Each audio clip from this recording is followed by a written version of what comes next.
আজকের দিনে আমরাও অনেক ঘরের খবর পাচ্ছি। আমার নবীকেও বন্দী করেছে 3 বছর। আমার নবীকে তো আরবের মানুষ বাড়িতে থাকতে দেয় নাই, মায়ের ঘরে থাকতে দেয় নাই, বাবার ঘরে থাকতে দেয় নাই। শিয়াবে আবি তালিব পাহাড়ে 3 বছর বন্দী করে রেখেছে, সামাজিক বয়কট। কেউ কথা বলতে পারে নাই নবীর সাথে, কেউ এক গ্লাস পানি দিতে পারে নাই, কেউ এক জাররা দানা খাবার পৌঁছাতে পারে নাই। আমার নবী আর সাহাবারা গাছের পাতা খেয়ে খেয়ে দিন কাটিয়েছে, পানির মশক এর চামড়া চিবুতে চিবুতে দিন কাটিয়েছে।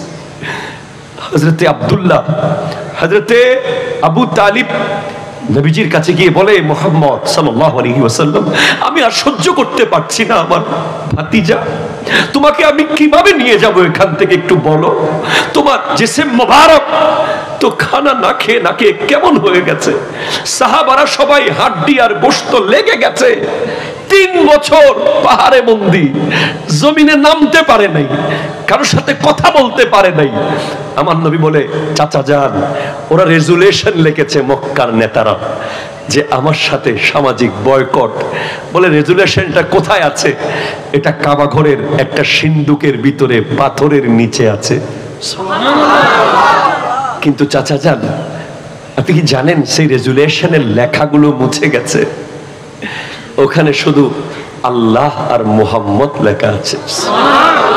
তখন হযরতে আব্দুল্লাহ গিয়ে বলে, হে মক্কার নেতারা, তোমরা মুহাম্মদের বিরুদ্ধে রেজুলেশন লিখেছো আমার ভাতিজার বিরুদ্ধে। না না না, তোমাদের রেজুলেশন তো মিথ্যা, তোমরা তো কিছু লেখোই নাই, দেখি দেখাও তো। যখন ভিতর থেকে বের করে দেখে ওখানে কোনো লেখা নাই, সব মুছে গেছে। এভাবে উনি আমার নবীকে পাহাড় থেকে এনেছেন। আচ্ছা ভাই বলেন, 3টা বছর। হ্যাঁ, আজকের দিনে আমরাও অনেক ঘরের খবর পাচ্ছি, অনেক ঘর, ঠিক কিনা? কথা বলেন না, ঠিক কিনা? আপনারা তো বাচ্চা না, সবকিছু তো আর বোঝাতে হয় না। হয়তো ঘরের কর্তা জালেম না হলেও দারোয়ান জালেম হয়েছিল, ঠিক কিনা? বলেন বলেন বলেন। হয়তো ঘরের কর্তা জালেম ছিলেন না, কিন্তু চাকর জালেম ছিলেন। ঘরের কর্তা হয়তো জালেম জুলুম করতে চান নাই, সন্তানের জন্য পারেন নাই। এমন হতে পারে কি পারে না? ঘরগুলোর কথা আমরা শুনছি এখন, আমরা দেখে আমাদের শরীরের লোম খাড়া হয়ে যাচ্ছে। মানুষ এত বর্বর হতে পারে, মানুষ এত নির্মম হতে পারে, আমরা দেখছি। হ্যাঁ, আমার নবীকেও বন্দী করেছে 3 বছর, বাট পার্থক্যটা কোন জায়গায়? 3 বছর পরে নবীজি যখন নামলেন, মক্কার সমস্ত লিডারদের দিকে তাকিয়ে তাকিয়ে শুধুই কালিমার দাওয়াত দিয়েছেন আর মুস্কি হেসেছেন। হ্যাঁ, আপনি বলতে পারেন তখন তো কিছু করার সুযোগ ছিল না। হ্যাঁ, ছিল না। আমি বোধহয় আজকে এই বাচ্চাদের একটু খেলাধুলার জন্য মনোযোগ দিতে পারছি না। একটু দরুদ শরীফ পড়ুন। আল্লাহুম্মা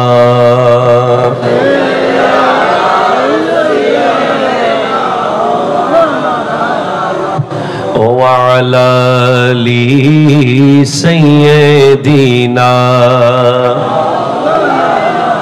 সুবহানাল্লাহ ওয়ালহামদুলিল্লাহ লা ইলাহা ইল্লাল্লাহ লা ইলাহা ইল্লাল্লাহ লা ইলাহা ইল্লাল্লাহ। জোরে সুবহানাল্লাহ ওয়ালহামদুলিল্লাহ লা ইলাহা ইল্লাল্লাহ লা ইলাহা ইল্লাল্লাহ লা ইলাহা ইল্লাল্লাহ। জোরে সুবহানাল্লাহ ওয়ালহামদুলিল্লাহ লা ইলাহা ইল্লাল্লাহ লা ইলাহা ইল্লাল্লাহ লা ইলাহা ইল্লাল্লাহ। একটু জোরে বলবেন না সুবহানাল্লাহ? জোরে বলবেন না? ওরা বন্দি করেও ক্ষান্ত হয়নি। এরপরে ওরা নবীজিকে হত্যা করার প্রোগ্রাম করেছে। 40 জন দারুন নাদওয়া থেকে বৈঠক করে ঘিরে ফেলেছে। আমার নবী আল্লাহর দয়ায় হিজরত করেছেন, হিজরত করে চলে গেছেন বাড়ি ছেড়ে। মায়ের বাড়ি, বাবার বাড়ি, জন্মভূমি সব ছেড়ে চলে গেছেন। হাই হাই হাই, আপনি যদি দেখতেন নবীজি যেই রোড দিয়ে হিজরত করেছেন গত সফরে, মদিনাতুল মুনাওয়ারা মক্কাতুল মুকাররমার সেই মধ্যবর্তী রাস্তা আমাকে দেখিয়েছে আরবের মানুষ। বিশ্বাস করেন আপনি, আমি পারবো না। কি কঠিন পাথর, পাহাড়, এখনকার মতো কোনো রাস্তা ছিল না। ওখানে সাপ, বিচ্ছু, বাঘ, কত কিছুর ভয় ছিল। রাত, কোনো নিরাপত্তা বাহিনী ছিল না, কোনো নিরাপত্তার প্রহরী ছিল না। শুধু ইসলামের জন্য না কোনো ভালো গাড়ি ছিল, না কোনো বাহন ছিল। হেঁটে হেঁটে নবীজি মদিনায় চলে গেছেন।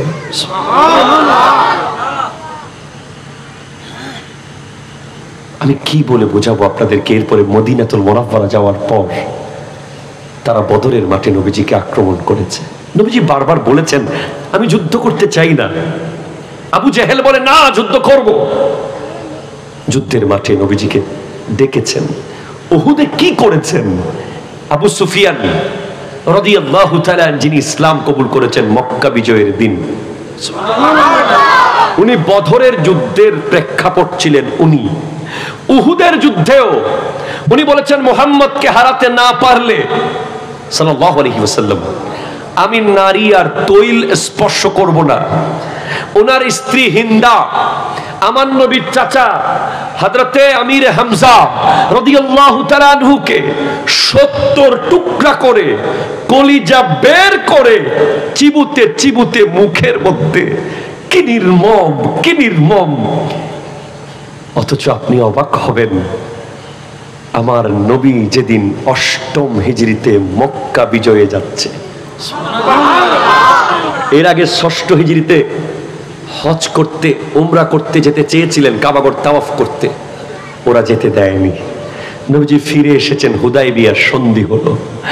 সাহাবায়ে কেরাম বলে আমরা ফিরে যাব না। নবীজি বলছেন আমি যা যা দেখছি তোমরা তা দেখছো না, এবার ফিরে যাও, পরে এর ফলাফল পেয়ে যাবে। আমার দয়াল নবী যখন 8ম হিজরিতে মক্কা বিজয়ের জন্য যাচ্ছেন, 10,000 সাহাবা, মতান্তরে 12,000 সাহাবা নবীজির সাথে মক্কার উদ্দেশ্যে রওনা হয়েছেন। এমন এমন সাহাবা, এমন এমন সাহাবা যাদের মধ্যে আছে হযরতে খালিদ ইবনে ওয়ালিদ রাদিয়াল্লাহু তাআলা, যাকে সাইফুল্লাহ বলা হয়, আল্লাহর তলোয়ার বলা হয়, যিনি কোনোদিন কোন যুদ্ধে পরাজিত হননি। হযরত ফারুক আজম, হযরত মাওলা আলী, বিশাল বিশাল শানওয়ালা সাহাবার নবীজির সাথে মক্কা বিজয় হবে।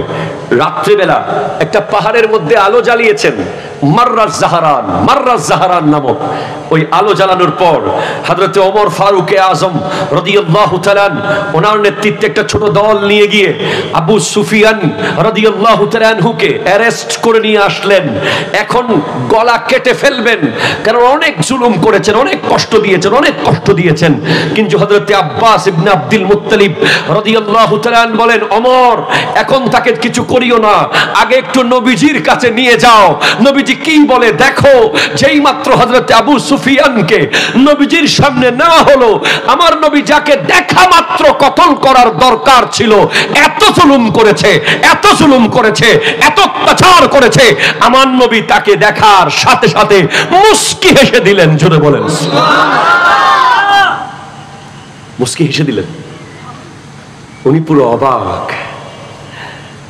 হযরত আব্বাস ইবনে আব্দুল মুত্তালিব রাদিয়াল্লাহু তাআলা বলেন, মুহাম্মদ সাল্লাল্লাহু আলাইহি ওয়াসাল্লাম আমার ভাতিজা, ইন্না আবা সুফিয়ান রাজুলুন ইউহিব্বুল ফখর ফাজআল লাহু শাইয়া। ও আমার ভাতিজা, নবী মুহাম্মদ সাল্লাল্লাহু আলাইহি ওয়াসাল্লাম আবু সুফিয়ান গৌরবান্বিত হতে পছন্দ করে, আবু সুফিয়ান লিডারশিপ পছন্দ করে, আবু সুফিয়ান নেতা হওয়া পছন্দ করে। তুমি তাকে এমন কিছু দাও সে যেন ইসলামের ভিতরে এসে গৌরবান্বিত হতে পারে।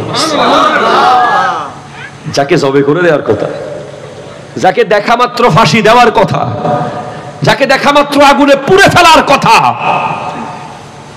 আমার নবী বলে মান দাখালা বাবা আবি সুফিয়ান ফাহুয়া আমিনা। আজকে মক্কা বিজয়ের দিন যারা আবু সুফিয়ানের ঘরে ঢুকবে তারা সবাই নিরাপদ। যারে মেরে ফেলার কথা বলতে তার ঘরে ঢুকলে তারাও নিরাপদ হবে। আজকে কি ইজ্জত দিলেন নবীজি। গোটা মক্কার মানুষ তার ঘরে আসতে শুরু করেছে। ও আবু সুফিয়ান, তোমার ঘরে ঢুকলে নাকি নিরাপদ হবে।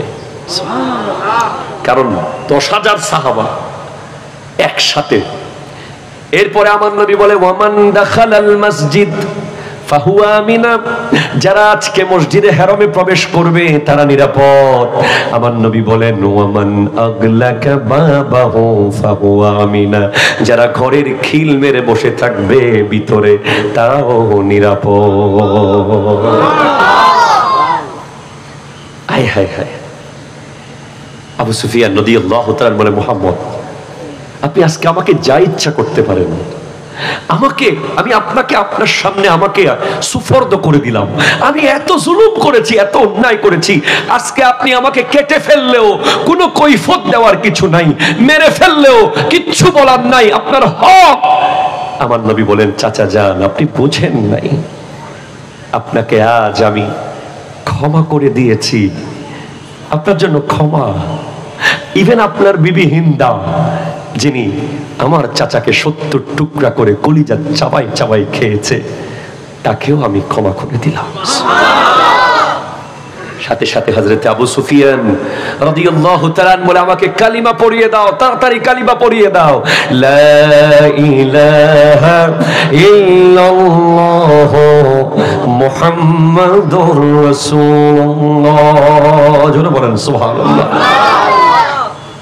ইসলাম এটাই ইসলাম। এটা কি? এটা কি রে ভাই বলেন না? ইসলাম। আমাদের শিক্ষা নিতে হবে। আমাদের সামনে বড় বড় ঘটনা ঘটে। রিসেন্টলি যে ব্যাপারটা ঘটে গেল বাংলাদেশে, এটা চেয়ে শিক্ষা নেওয়ার দরকার আছে না নাই? কি বুঝলেন ভাই? কালকে আবার আরেকজন আসতে পারে, পরশু আবার আরেকজন আসতে পারে, তরশু আবার আরেকজন আসতে পারে। আপনি এমন ভাবে জীবন যাপন করেন যেন আরেকজন আসলে আপনাকে আবার পালিয়ে যেতে যেন না হয়। ঠিক কিনা বলেন না? কথা ঠিক কিনা? আপনি এমন ভাবে চলেন যেন আবার আরেকজন আসুক, 20 বছর পরে আসুক, 30 বছর পরে আসুক, আপনার নাতি ফতিকে যেন বাড়ি থেকে লুকিয়ে থাকতে না হয়। আপনার চলাফেরা এমন হওয়া দরকার, ইসলাম থেকে অনেক দূরে। সেজন্য আজ এই অবস্থা। গোটা পৃথিবীর সব মানুষকে আপনি দুই ভাগে ভাগ করেন। একদল প্রতিশোধ নেয়, আরেক দল প্রতিশোধ নেয় না। একদল প্রতিশোধ নিয়েছে, আরেক দল প্রতিশোধ নেয়নি। যারা প্রতিশোধ নিয়েছে তাদের দলে আপনি ফেরাউনকে পাবেন, নমরুদকে পাবেন, ইয়াজিদকে পাবেন, হিটলারকে পাবেন, হামানকে পাবেন। আর যারা কোনোদিন প্রতিশোধ নেয়নি, আঘাতের উপরে আঘাত খেয়েছে, সবর করেছে, আল্লাহকে বলেছে, আল্লাহকে বিচার দিয়েছে, তাদের দলে আপনি আমার নবীকে পাবেন, সিদ্দিক আকবরকে পাবেন, ফারুক আজমকে পাবেন, উসমান জুন্নুরैन-কে পাবেন, মাওলা আলীকে পাবেন, গৌসুল আজম আব্দুল কাদের জিলানী রহমতুল্লাহ আলাইহিকে পাবেন, আল্লামা গাজী শেরে বাংলাকে পাবেন। কষ্ট হচ্ছে আপনাদের? কেন এমন হয়ে গেছি আমরা? কেন এমন? আমরা কেন এমন? সোয়ারের বদলে ঘুষি, ঘুষির বদলে লাথি, ঠিক কিনা বলেন? লাথির বদলে আগুন। কারণ আমরা সুফিদের দর্শন থেকে অনেক অনেক অনেক দূরে চলে গেছে। যত বেশি এই দেশের মানুষ ওলি আল্লাহদের দর্শন থেকে দূরে যাবে, যত বেশি এই দেশের মানুষ আল্লাহর ওলিদের সোহবত থেকে সরে যাবে, তত বেশি দিল পাথর হয়ে যাবে। ঠিক কিনা বলেন?